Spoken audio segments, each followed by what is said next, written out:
प्रकृति चिकित्सा में भोजन का स्थान बहुत बड़ा होता है। भोजन द्वारा भी आप अपने बीमारी को दूर कर सकते हैं।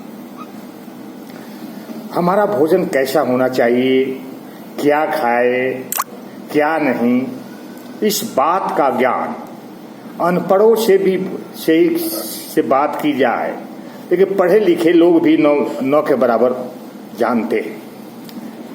किसी कवि ने ठीक ही कहा है, निज भोजन जान्यो नहीं, किमी शरीर दृढ़ होय, अवय पोषण तत्व को जानत बिरने को। प्राकृतिक दृष्टिकोण से भोजन वही है जिसे खाकर रस, रक्त, मांस, मज्जा, तंतु, हड्डी और द्री बने। इन्हीं 7 धातुओं से शरीर की रचना हुई है। हम जो भी खाते हैं उनसे वही 7 धातुएं बनती। जिस खुराक से शरीर में कोई विकार पैदा न हो, आलस न आए, पेट भारी न लगे, किसी प्रकार की बेचैनी न हो, मल अवरोध न हो, प्रातः काल और सांझ काल शरीर का मल बिना किसी शक्ति से लगाए बाहर निकल जाए।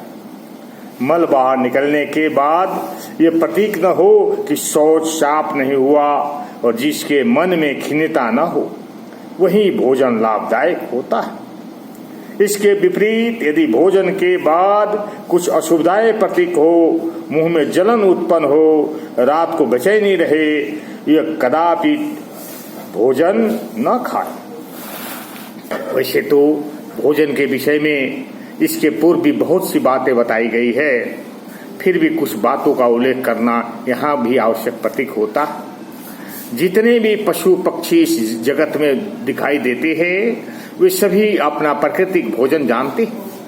वे अपनी सूंघने की शक्ति से अपना भोजन स्वयं ही ढूंढ लेते हैं। उनके सामने चाहे कितना भी अच्छा भोजन रखा जाए, यदि वह उसके शरीर की आवश्यकता के अनुकूल नहीं होती है तो कभी भी नहीं खाएंगे।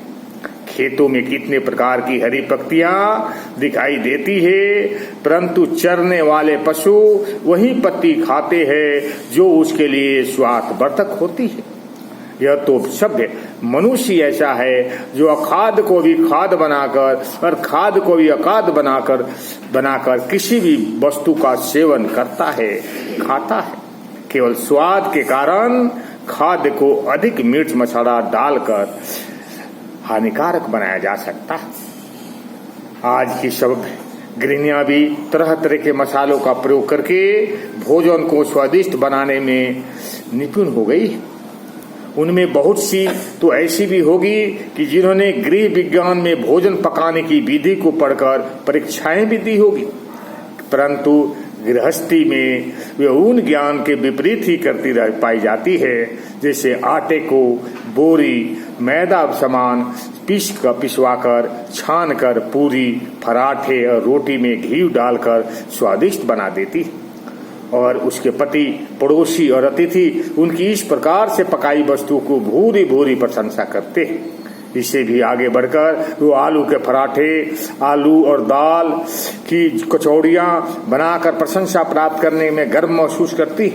साग सब्जियां खूब मिर्च मसाला डालकर बनाती है, जैसे आलू, पालक या मेथी आदि का साग खूब तेल और मिर्चों में पकाकर, भरवा बैगन, भरवा तुरई, लौकी के पकौड़े आदि बनाकर वो खिलाकर प्रशंसा प्राप्त कर खुशी से फूली नहीं समाती। परंतु ऐसी स्त्रियां कितनी भी अज्ञानी है, उन्हें इस बात की कल्पना भी नहीं की है कि वो जो कुछ पका रही है वो खाद्य वस्तुओं को अखाद्य बनाकर और हानिकारक बना रही है। वह नहीं जानती कि ऐसे खाद्य पदार्थ स्वादिष्ट और प्रसन्नीय तो हो सकते हैं, परंतु वे शरीर के लिए कितने विकार उत्पन्न करने वाले हो सकते हैं, और उसके खाने के सिवाय हानि के से लाभ नहीं हो सकता। उस पर एक और बात भी अधिकतर घरों में देखी गई है कि ऐसे स्वादिष्ट पदार्थ प्राप्त मात्रा से अधिक खाए जाते हैं, उस पर गृहिणियों को चैन नहीं।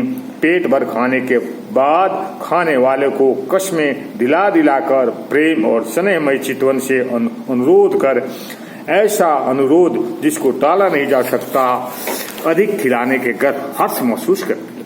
परिणाम स्वरूप घर वाले को, अतिथियों को रोगी बनाने के कुछ नहीं होता। शहर में तो घर घर की कहानी है। लगभग सभी नौकरी पेशा मनुष्य अपने दोपहर के भोजन के लिए आलू, सब्जी और पराठा लेकर ही जाते दिखे गए। साथ में अचार हो तो आनंद ही आनंद है। आलू की सब्जी वो जो शब्द हरी हो, समझना अज्ञानता ही नहीं मूर्खता है, क्योंकि आलू के साथ रोटी, पराठा, पूरी खाने का अर्थ है रोटी के साथ रोटी खाना।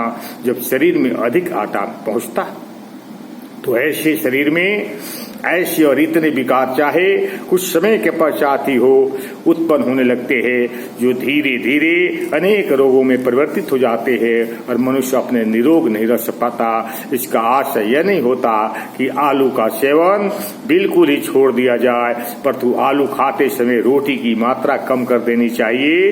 2 साधारण बड़े आलू को एक रोटी के समान समझना चाहिए, जिसका अर्थ है कि यदि आप 2 आलू खाए तो 1 रोटी कम कर दे, ये आलू खाकर भून कर करें।